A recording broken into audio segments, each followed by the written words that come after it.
어머니의 사랑과 신의 사랑은 같다.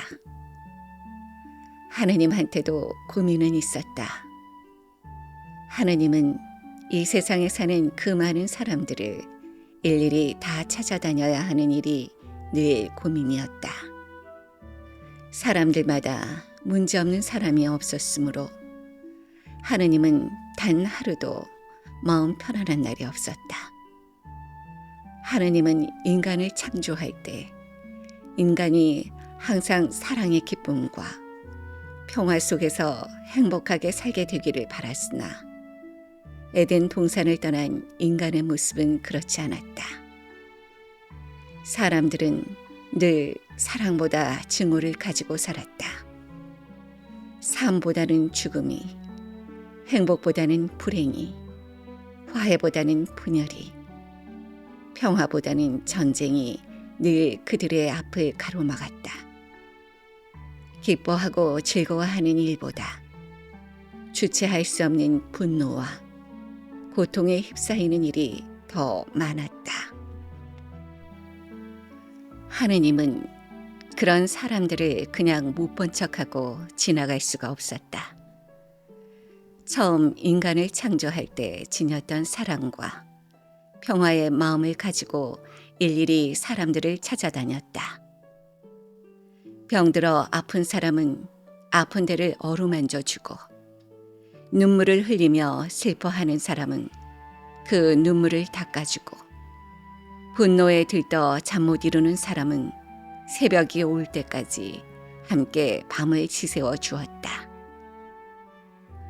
하느님은 하루하루가 정말 바쁘기 그지없었다.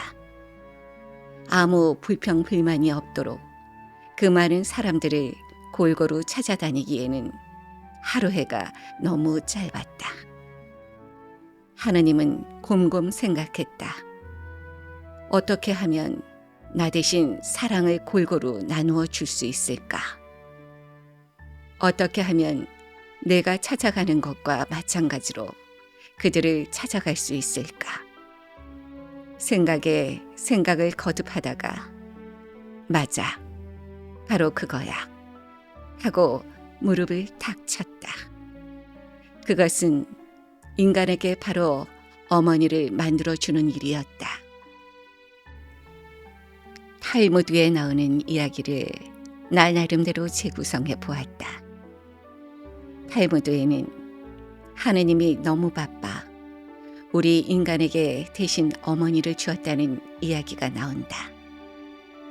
이 이야기에는 어머니의 사랑은 신의 사랑을 대신할 수 있는 사랑이라는 의미가 담겨 있다. 나는 이 이야기를 떠올릴 때마다 어머니의 구체적인 사랑을 통해 신의 사랑의 구체성을 깨닫는다. 어머니는 신의 분신이며 신의 또 다른 이름이다. 따라서 신의 사랑은 내 어머니의 사랑과 똑같다. 신은 내 어머니가 나를 사랑하는 것처럼 나를 사랑한다. 모성이 관념이나 추상이 아니라 구체이듯 신의 사랑 또한 그와 같다. 나는 지금까지 신이 나를 사랑한다는 사실을 의심해 본 적이 없다. 신이 나를 사랑하지 않는다면 내가 지금 어떻게 존재하고 있을 수 있겠는가? 그러나 신의 사랑이 어떠한 것인지 구체적으로 느끼기는 어려웠다. 신의 사랑이란 그저 막연하기만 해서 눈에 잘 보이지도 손에 잘 잡히지도 않아 도무지 그 사랑의 눈빛과 숨결을 느끼기 어려웠다. 그래서 신의 사랑은 내 눈에 보이지 않는 어떤 관념적인 것이라고 생각해왔다. 바람이 눈에 보이지 않는다고 해서 바람이 불지 않는 것은 아니다. 바람에 흔들리는 나뭇잎을 보라. 나뭇잎이 흔들리는 것을 보면 바람이 분다는 사실을 잘 알 수 있다. 신의 존재도 그와 같다. 신의 사랑이 눈에 보이지 않는다고 해서 신이 우리를 사랑하지 않는 것은 아니다. 어릴 때부터 늘 이런 이야기를 들어와서 막연히 바람과 나뭇잎의 관계 속에서 신의 사랑을 인지하고 이해해 왔을 뿐이다. 그러나 이제는 탈무드의 이 이야기를 통해 모성은 주님을 닮았다는 말 또한 이해함으로써 신의 사랑을 구체적으로 이해하게 되었다. 어머니의 사랑을 통해 신의 사랑이 어떠한 것인지 눈에 보이고 귀에 들리고 손에 만져졌다. 아흔이 넘으신 늙고 병든 어머니를 고요히 바라본다. 내 어머니는 나로 하여금 신의 사랑을 구체적으로 깨닫게 해주신 존재다. 신의 사랑과 가장 닮은 사랑이 바로 내 어머니의 사랑이다. 모성은 관념으로 이해할 수 있는 사랑이 아니다. 신의 사랑을 깨닫기 위해서는 반드시 모성이라는 징검다리를 건너야 한다. 그동안 어머니의 사랑에는 아무런 조건이 없었다. 무조건적이었다.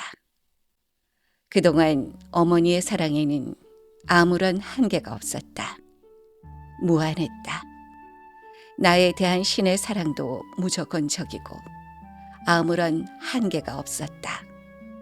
그런 의미에서 어머니의 사랑과 신의 사랑은 서로 일치된다. 지금까지 내가 한 인간으로서 존재할 수 있는 것은 바로 어머니의 무조건적인 사랑과 희생의 바탕 위에서 이루어진 것이다. 이 험난한 세상에서 그래도 내가 이렇게 건강한 몸과 마음을 지니고 인간답게 살 수 있는 힘의 원천은 바로 어머니이다. 위태위태하게 자칫 잘못 천길 아래로 떨어질 수 있는 삶의 벼랑 끝에서 그래도 나 자신을 지탱해주는 가장 큰 힘은 바로 어머니의 사랑이다. 만일 내가 어머니의 사랑을 받지 못했다면, 만일 어머니가 나를 사랑하지 않았다면 나는 한 인간으로서의 구실을 제대로 할 수 없었을 것이다. 물론 아내와 자식의 사랑이 내 삶의 또 다른 큰 원동력이다. 그러나 그들의 사랑을 어머니의 사랑과 동일선상에서 이야기하기는 어렵다. 물론 그들의 사랑 속에도 모성이 있을 것이다. 그렇지만 그들의 사랑은 상대적이고 이기적일 수밖에 없는 속성을 지니고 있다. 그러나 어머니의 사랑은 그렇지 않다. 어머니의 사랑은 절대적이고 희생적이다. 도무지 자신을 아낄 줄 모른다. 물이 오직 위에서 아래로 흘러 가장 낮은 곳에 머무르듯 어머니의 사랑 또한 오직 주기만 하고 받을 줄을 모른다. 사람들은 사랑을 주면서 또한 그만큼 받기를 원한다. 부부 관계이든 연인이나 친구 관계이든 다들 주는 만큼 받고 싶어 한다. 준 만큼 받지 못하면 미움이 생기고 고통이 따른다. 그러나 어머니는 주는 것으로 그친다. 더 이상 바라지 않고 원하지 않는다. 어머니의 사랑의 자세는 오직 주는 사랑의 자세일 뿐이다. 나는 가끔 아내한테서 지나친 효자라는 말을 듣는다. 그럴 때마다 그 말이 우습기도 하고 부끄럽기도 하다. 어머니가 나를 사랑하는데 지나침이 없듯이 나 또한 어머니를 사랑하는데 지나침이란 있을 수 없다. 나는 아내가 그런 말을 하면 이런 말을 한다. 어머니를 사랑할 줄 모르는 남자가 어떻게 아내를 사랑할 수 있느냐고. 그러면 아내는 또 이렇게 말한다. 그건 그래요. 아마 우리가 신을 사랑하는 일 또한 이와 같을 것이다.